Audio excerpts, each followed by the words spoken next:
नमस्कार प्यारे भाइयों बहनों बच्चों। देखिए, अब हम श्रीमद् भगवत गीता का अध्ययन करते करते इसके 17वें अध्याय के श्लोक 18 पर आ गए हैं। तो इस समय जो श्री कृष्ण भगवान हैं, अर्जुन को यज्ञ के बारे में बताते। देखिए, यज्ञ वही नहीं है कि होम कुंडली ले अग्नि में हम कुछ स्वाहा स्वाहा कर रहे हैं। यज्ञ नहीं है, हमारे जो दिनचर्या के कर्म हैं ये भी यज्ञ हैं। और ये यज्ञ 3 तरह से उन्होंने बताए हैं। शरीर से बताए हैं, मन से बताए हैं और वाणी से बताए हैं। अपनी वाणी से कभी किसी को दुख देने वाली बात नहीं करनी चाहिए। अपने मन में हमेशा पवित्र विचार लाने चाहिए। मन में किसी के प्रति कोई खोट नहीं रखना चाहिए। और शरीर से हमें हमेशा अपने कर्तव्य का पालन करना चाहिए। शरीर किसी गुरु की सेवा की, देवता की सेवा करते समय अगर हमें कष्ट भी होता है, मान लीजिए हम देवता को फूल लेने गए, हमें फूल गुलाब के ही दिखाई दिया, वो कांटों में बिछे, अगर फूल तोड़ते समय हमें लग जाते हैं कांटे, कष्ट होता है, तो भी हमें दुख महसूस नहीं होता। क्यों? क्योंकि भगवान की सेवा के लिए ले जा रहे हैं। तो उस समय जो शरीर को कष्ट होता है वह भी सुखदायी और आनंददायी होता है। तो वही यज्ञ के ही बारे में श्री कृष्ण भगवान बताते हैं कि बहुत से लोग तो ढोंग के लिए करते हैं यज्ञ, दिखावा करते हैं कि मैंने 1000 यज्ञ कर लिया। कुछ लोग मनोकामना पूर्ण के लिए करते हैं कि मैं इलेक्शन जीत जाऊं, मैं ये कर लूं। तो ये सब क्या है? ये दीर्घकालिक यज्ञ नहीं, इसका फल क्षणिक होता है, उस समय तो मिलता है लेकिन हमेशा चिरस्थायी नहीं रहता। तो श्रीमद् भगवत गीता के 17वें अध्याय के श्लोक 18 में श्री कृष्ण भगवान अर्जुन को क्या बता रहे हैं ये देखना है। तो कहते हैं,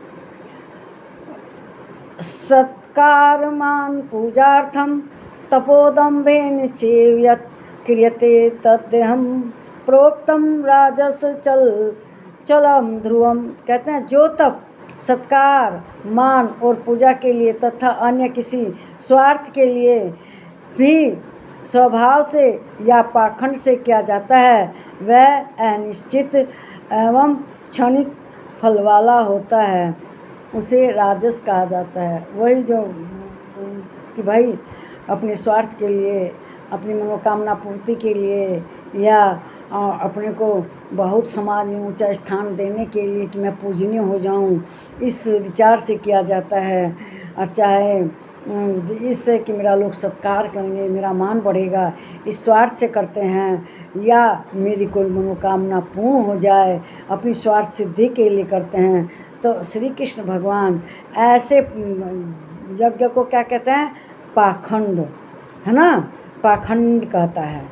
कहते हैं अगर इस तरह का कोई यज्ञ करता है तो वह अनिश्चित फल वाला होता है, उसका फल हमेशा नहीं रहता, उसका क्षणिक फल होता है, आज मिल गया कल नहीं टिकेगा। तो इसीलिए जो ऐसा करता है उसके मतलब फल, उसकी मनोकामना पूर्ण होगी कि इसमें भी शंका होती है। तो इसीलिए मनुष्य को स्वार्थ से कोई कार्य नहीं करना चाहिए। निष्काम फल, जिसमें कोई कामना नहीं है, ऐसे यज्ञ करे तो वह लाभकारी होगा।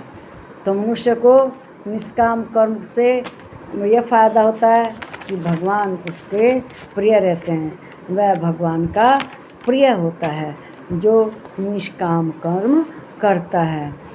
तो देखिए, हम भी मान लीजिए चिड़िया है, चिड़िया अपने बच्चे को रोज़ दाना चुगाती है, कितने कष्ट से पालती है, कहाँ से दाना पानी लाकर उनको खिलाती है। क्या उसका स्वार्थ है उस बच्चे से? नहीं, उसके बच्चे को पंख आएंगे, वह उसको उड़ना भी सिखाती है, उसको उड़ाती है, और जब बार बार उस डाल पर आकर बैठती है, फिर उड़ेगी, बच्चा सीखता है, उड़ता है। देखिए, बहुत से माता पिता भी अपने बच्चों को पढ़ाने के लिए उनके साथ साथ बैठते हैं, 12 बजे तक बैठेंगे, 1 बजे तक बैठेंगे, इसलिए कि बच्चा जगे, पढ़े।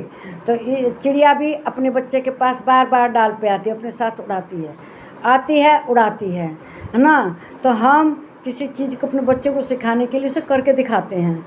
चिड़िया भी करती है, लेकिन स्वार्थ नहीं ना है। मान लीजिए मनुष्य का तो ये स्वार्थ है कि बच्चा बड़ा होगा, बुढ़ापे में उसकी सेवा करेगा, हैं। लेकिन कहाँ मौका मिलता है, किसी को मिलता है, किसी को नहीं मिलता है।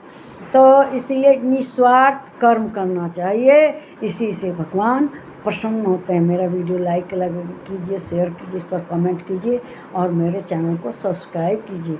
नमस्कार मेरे प्यारे भाइयों बहनों और मेरे प्यारे बच्चों, अपना बहुत बहुत ध्यान रखिए, सुखी रहिए। भगवान आपकी सब मनोकामनाएं पूर्ण करें। नमस्कार।